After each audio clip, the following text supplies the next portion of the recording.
Good afternoon, my dear brothers and sisters.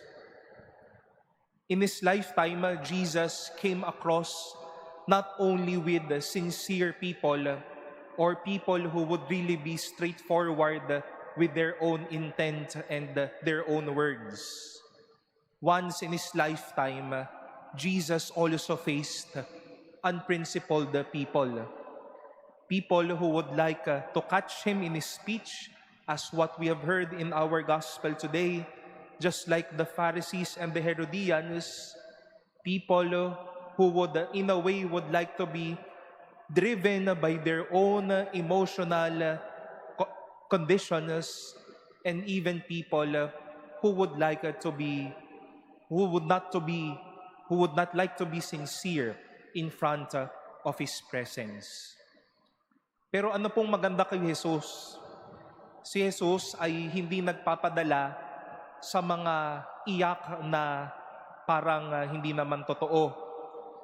Si Jesus hindi nagpadala sa mga manloloko. Si Jesus ay hindi nagpadala sa mga magagandang mga pagsasalita o kaya pagpapakitang tao. Jesus stood his ground in the midst of this. Hindi siya nagpadala sa mga nag-aalinlangan sa kanya. He was not swayed from unprincipled people, but he stood his ground.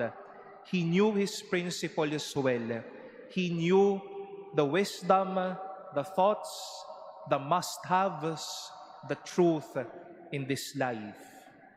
They were asking Jesus, should we pay our tax to Caesar or not? Jesus stood his ground. Pay to Caesar what belongs to Caesar, to God what belongs to God. And this is but a beautiful image of what St. Peter said in our first reading today.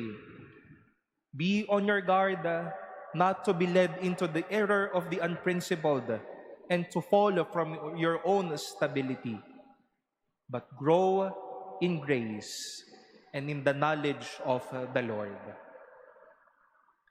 Sa buhay din po natin ay haharap din po tayo sa mga pwedeng magpakitang tao, to those people who would really promise as if they will be promising eternal life to us.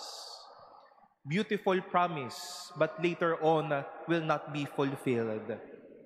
People who will be making stories left and right so that the story may appear as beautiful as it may be.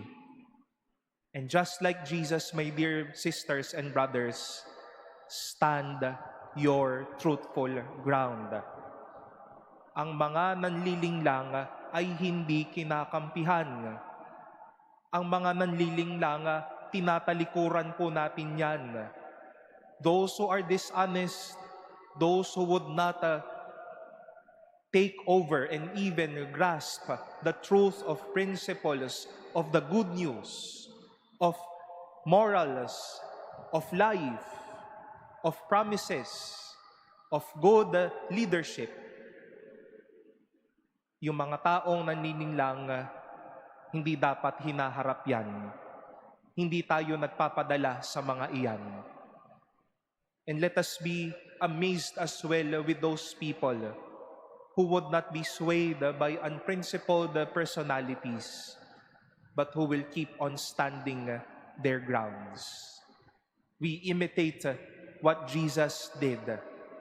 In the face of these people, one thing is clear for him, his principles, the truth, the gospel, what is right and just, and what is loving.